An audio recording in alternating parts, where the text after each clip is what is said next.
యేసుతో ప్రతిదినం అనే ఆధ్యాత్మిక కార్యక్రమానికి మిమ్మలను ప్రేమతో ఆహ్వానిస్తూ మీ అందరికీ నా హృదయపూర్వక వందనాలు తెలియజేస్తున్నాను. ప్రియ దేవుని పిల్లలారా, ఉదయం లేచి ప్రార్థించి దేవుని యొక్క వాక్యాన్ని చదివి ఉన్నారు కదా. మరి మంచి దినం యేసయ్య మనకిచ్చినందుకు యేసయ్యకు థ్యాంక్స్ చెప్పి ఉన్నారు కదా.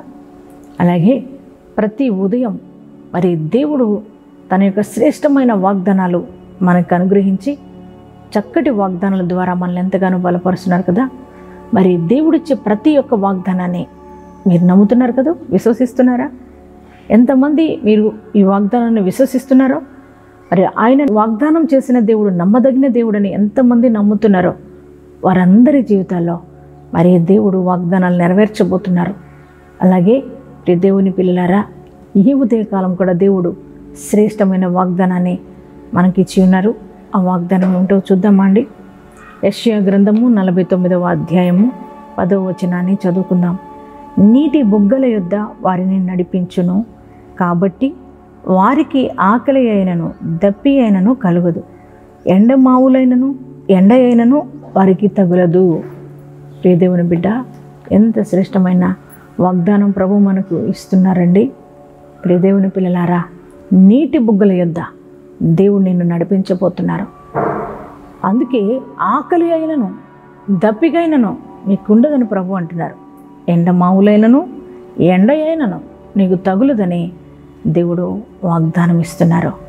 ప్రియ పిల్లలారా, మన దేవుడు పై వచనంలో ఆయన అంటారు కదా, దేవుడు వారిని కరుణించి మరి వారిని తోడుకొని పోవును. నిజమండి, దేవుడు మనందరినీ కూడా కరుణించే దేవుడు అయినాడు. మరి వారిని తోడుకొని నీటి బుగ్గల యొద్దకు తీసుకుని వెళ్తానంటున్నారు. ప్రభువు మనల్ని నీటి బుగ్గల యొద్ద నడిపించే దేవుడు అయినాడు. నీటి బుగ్గల యొద్దకు దేవుడు మనల్ని నడిపించినప్పుడు మనకి ఆకలి అయినను దప్పికైనను ఉండదు కదండి. ఎందుకంటే మన దేవుడు మనకి సమృద్ధినిచ్చే దేవుడు అయినాడు. ప్రియ పిల్లలారా, అవునండి, ఇశ్రాయేలు ప్రజలను మరి దేవాది దేవుడు ఆ అరణ్య యాత్రలో వారిని కరుణించి ఇశ్రాయేలు ప్రజలను వారికి ముందుగా నడిచాడు కదా దేవుడు. మరి వారిని తోడుకొని ఆ యొక్క కనాను దేశానికి తోడుకొని వెళుతున్న సమయంలో వారికి ముందుగా నడుస్తూ వారి ఆకలైన సమయంలో వారికి ఆకలిని తీరుస్తూ, అలాగే వారికి దాహమైనప్పుడు వారి యొక్క దప్పికను తీరుస్తూ వారిని నడిపిస్తూ వచ్చారు కదా అండి. ప్రియ పిల్లలారా, నిజమండి, దేవుడు ఆయన పిల్లలను ఆకలితో ఉంచే దేవుడు కాదు. అలాగే ఆయన పిల్లలను శ్రమల్లో ఉంచే దేవుడు కాదు. గత కాలం అంతా కూడా ఒకవేళ కరువుల్లో ఇబ్బందుల్లో బాధపడుతూ వచ్చారా? మరి మీకున్న కష్టాలను బట్టి, ఇబ్బందులను బట్టి, కన్నీటి పరిస్థితులను బట్టి ఎంతగానో వేదనతో ఉన్నారా? ఎంతో శ్రమను అనుభవిస్తూ ఉన్నారా? నా జీవితం ఇంతేనేమో, నా పరిస్థితులు ఇంతేనేమో అనుకుంటూ ఉన్నారా? నీ దేవుడి ఉదయకాలం నీతో మాట్లాడుతున్నారు. ఆయన అంటున్నారు, గత కాలంలాగా నిన్ను ఉంచును. ఆయన అంటున్నారు, ఈ నూతన సంవత్సరంలో నిన్ను ఆయన నీటి బుగ్గల యొద్దకు నిన్ను తోడుకుని వెళ్తారంట. ఎందుకో తెలుసా? నువ్వు ఆయన్ని కాపరిగా చేసుకున్నారు కదా, మీరు ఆయన్నే దేవుడిగా చేసుకున్నారు కదా, యేసయ్యను మీరు ఆధారం చేసుకున్నారు కదా. అందుకే నీ దేవుడు నీటి బుగ్గల యొద్దకు నేను నడిపిస్తారు. పిల్లలారా, మరి దావీదు అంటున్నారు కదా, యెహోవా నా కాపరి, ఆయన నన్ను శాంతికరమైన జలముల యొద్దకు నడిపిస్తాడని. అవునండి, మన దేవుడు జలముల యొద్దకు నడిపించే దేవుడు అన్నాడు. మనకు కరువు రానయ్యాడు. మనకి ఎటువంటి కొరత మన జీవితంలో ఉంచే దేవుడు కాదు. ఎటువంటి లేమి మనకు రానివ్వడు. మనల్ని ఆకలితో దప్పులతో ఉంచే దేవుడు కాదు. ప్రియ పిల్లలారా, అన్ని విషయాల్లో దేవుడు సమృద్ధిని ఇస్తానని దేవుడు వాగ్దానం ఇస్తున్నాడు. ఈ నూతన సంవత్సరంలో నీ జీవితంలో అన్నిటిలో సమృద్ధి, నీ ఉద్యోగాల్లో, నీ వ్యాపారాల్లో, అలాగే మీ వ్యక్తిగత విషయాల్లో, అలాగే నీ కుటుంబంలో, అలాగే నీ యొక్క సేవ పరంగా అన్ని రకాల దేవుడు సమృద్ధిని ఇవ్వబోతున్నారు. అంత మాత్రమే కాదు కానీ మన జీవితాల్లో ఆయన అంటున్నారు, ఎండమావులైనను ఎండ అయినను తగలదని దేవుడు వాగ్దానం ఇస్తున్నారు. ఎందుకో తెలుసా? ఆయన మనల్ని నడిపిస్తున్నారండి. మనల్ని ఆయన నడిపిస్తున్నప్పుడు ఎండమావులైనా మనకు తగలవు, ఎండ అయినా సరే మనకు తగలదు కదా. ఎందుకనంటే ఆయన మనతో నడుస్తున్న దేవుడు. మనకు ఎండ రానియడు, ఎండ తగలనీయడు. పగలు మేఘస్తంభమై రాత్రి అగ్నిస్తంభమై ఇశ్రాయేలు నడిపించారు కదా. ప్రియ దేవుని పిల్లలారా, మన జీవితంలో కూడా దేవుడు అంటున్నారు, గత కాలాల్లో నువ్వు అనుభవించిన శ్రమలు, ఆ బాధలు, ఆ కష్టాలు, ఆ వేదన, ఆ కన్నీటి పరిస్థితులు, భయంకరమైన రోదన పరిస్థితులు, అవేమీ కూడా ఈ నూతన సంవత్సరంలో నీకు తగలవని దేవుడు వాగ్దానం ఇస్తున్నారు.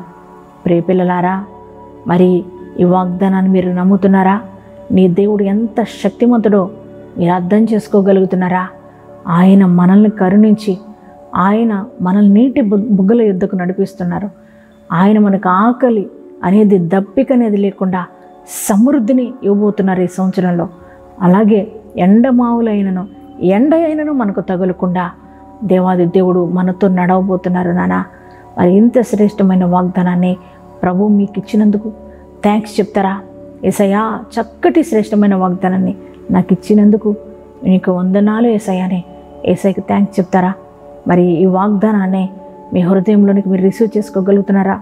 ఎంతమంది బిడ్డలు ఈరోజు ఈ వాగ్దానాన్ని మీ హృదయంలోకి రిసీవ్ చేసుకున్నారో మీ అందరి జీవితాల్లో ఈ వాగ్దానం నెరవేర్చబడునుగాక. ప్రార్థన చేసుకుందామా అండి? మా ప్రియ పరలోకపు తండ్రి, నీ కొందనాలు, స్తోత్రాలయ్యా. ప్రియ తండ్రి, నాయన ఘనమైన నామమును కొందనాలు దేవా. ఈ ఉదయకాలపు వేళ మీరిచ్చిన శ్రేష్టమైన వాగ్దానమును బట్టి నీ కొందనాలయ్యా. అవునయ్యా, నీవు మమ్మలను నీటి బొగ్గుల యుద్ధకు నడిపించే గొప్ప దేవుడు అయ్యా. మా ఆకలి బాధలను, దప్పిక బాధలని కూడా అయ్యా ఉండకుండా మా జీవితాల్లో సమృద్ధినిచ్చే గొప్ప దేవుడు అయ్యా. నీ కొందనాలేసయ్యా. ఎందుకంటే నాయన, నీ స్వరక్తం ఇచ్చి మమ్మల్ని సంపాదించుకున్నావు కదా తండ్రి. నీవు మాకు తండ్రివై ఉన్న దేవుడు కదయ్యా. అయ్యా, మేము ఆకలి బాధల్లో అయ్యా ఇదిగో తండ్రి కొరతలతో అయ్యా లేమి పరిస్థితుల్లో మేము ఉంటే ప్రభా, నువ్వు చూస్తుండే దేవుడు కాదయ్యా, మాకు సమృద్ధినిచ్చే దేవుడు అయ్యా. అయ్యా, అందుని బట్టి నీ కొందనాలయ్యా.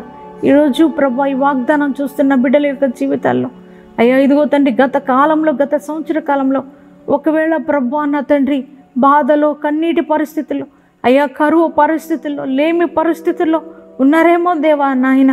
అయ్యా, ఈరోజు నాయన మాట్లాడుతున్నావు కదా దేవా. అయ్యా, మమ్మల్ని కనికరించి కరుణించి నాయన అయ్యా ఇదిగో ప్రభు నీటి బొగ్గల యొద్దకు మమ్మల్ని నడుపుతానని వాగ్దానం ఇచ్చిన దేవుడు, నమ్మదగిన దేవుడు కదా అయ్యా. నాయన, నీ బిడ్డలను సమృద్ధితో నింపమని ప్రార్థిస్తున్నానయ్యా. వారి కుటుంబాల్లో ఏ కొదవ కానీ, ఏ కొరత కానీ ఉండడానికి వీల్లేదయ్యా. అయ్యా, ప్రతి ఒక్క దీవెన, సమృద్ధి వారికి దయచేయండి అయ్యా. అయ్యా, ఇదిగో తండ్రి నాయన అయ్యా ప్రభు నాయన, వారి ఉద్యోగాల్లో, వారి వ్యాపారాల్లో, వారి చేతి పనుల్లో అయ్యా తండ్రి, అలాగే వారి వ్యవసాయ పనుల్లో, అలాగే నా తండ్రి సేవాపరంగా అన్ని రకాల అయ్యా సమృద్ధిని వారికి దయచేయండి ప్రభు. యేసయ్యానికి స్తోత్రాలు చెల్లిస్తున్నాం తండ్రి నాయన. అలాగే ప్రభు నా తండ్రి, ఎండ మావులైనను ఎండ అయినను మీకు తగులుదన్నావు కదా తండ్రి. అయ్యా, ఎటువంటి కష్టాలు కానీ, ఎటువంటి శ్రమల్లో కానీ అయ్యా బిడ్డలు ఉండడానికి వీల్లేదయ్యా. వారికి ఉన్న అయ్యా ప్రతి ఒక్క శ్రమకరమైన పరిస్థితులన్నిటి నుంచి వారికి విడుదల కలుగును గాక తండ్రి. నీకే స్తోత్రాలు అయ్యా. ఇదిగో తండ్రి, ప్రతి ఒక్కరిని బలపరచండి ఆధ్యాత్మికంగా అయ్యా. ఇదిగో తండ్రి, శారీరకంగా అయ్యా. ఇదిగో తండ్రి, మానసికంగా ప్రతి ఒక్కరిని కూడా అయ్యా ధైర్యపరచమని, విశ్వాసంలో స్థిరపరచమని ప్రార్థన చేస్తున్నాం తండ్రి నాయన. అయ్యా, ఇప్పటి వరకు ఒకవేళ అయ్యా తండ్రి నేను గత కాలంలో ఎటువంటి అప్పుల సమస్యలు నలిగిపోయి ఉన్నారో ప్రభా అయ్యా, సరైన భోజనం లేక ఇబ్బంది పడ్డారేమో తండ్రి. అయ్యా, ఆ కరువు పరిస్థితులన్నీ యేసు నామములో కొట్టివేయబడును గాక. ఆ యొక్క అప్పు సమస్యలన్నీ యేసు నామములో తొలగిపోవును గాక తండ్రి. నీకే స్తోత్రాలు చెల్లిస్తున్నామయ్యా. మరి ముఖ్యంగా తండ్రి నాయన, నీ సమృద్ధి ప్రతి కుటుంబంలో, ఈ వాగ్దానం చూస్తున్న ప్రతి బిడ్డల యొక్క కుటుంబాల్లో ఈ సంవత్సర కాలం ఉండును గాక తండ్రి. నీకే స్తోత్రాలు చెల్లిస్తున్నాం ప్రభా. ఎటువంటి భయంకరమైన రోదన, వేదన, కన్నీటి పరిస్థితులు ఏమున్నా అవి యేసు నామములో తొలగిపోవును గాక. ప్రియ తండ్రి నాయన, నీ యొక్క సమృద్ధిని, నీ శాంతిని, నీ సంతోషమును, నీ క్షేమమును ప్రతి కుటుంబానికి దయచేయండి. అనారోగ్యాలతో బాధపడుతున్న ప్రతి ఒక్కరిని ముట్టండి, స్వస్థపరచండి. మరి ముఖ్యంగా మా దేశానికి నీ కాపుదలివయ్యా. మా దేశాన్ని స్వస్థపరచయ్యా. అయ్యా, భయంకరమైన వైరస్లు మా దేశాన్ని అలుముకుంటుండగా ప్రభా, ప్రతి వైరస్ నుంచి అయ్యా సంపూర్ణ విడుదల మా దేశానికి అనుగ్రహించయ్యా. ఎందరో వైరస్ బారిన పడి బాధపడుతున్న వారు ఉన్నారు. వారందరికీ సంపూర్ణ స్వస్థత దయచేయమని ప్రార్థిస్తున్నాం ప్రభా. అలాగే ఈ దినము మ్యారేజ్ డేస్, బర్త్డేస్ చేసుకున్న ప్రతి ఒక్కరిని అయ్యా నూతనమైన దీవులతో నింపండి నాయన. అయ్యా నాయన, నీ కృపా క్షేమములతో వారిని సంవత్సర కాలం నడపమని ప్రార్థిస్తున్నాం. ఈ దినమంతా నీ ప్రశస్తమైన సన్నిధి మా అందరితో ఉంచి నడిపించమని యేసు నామములో ప్రార్థన చేస్తున్నాం తండ్రి. ఆమేన్.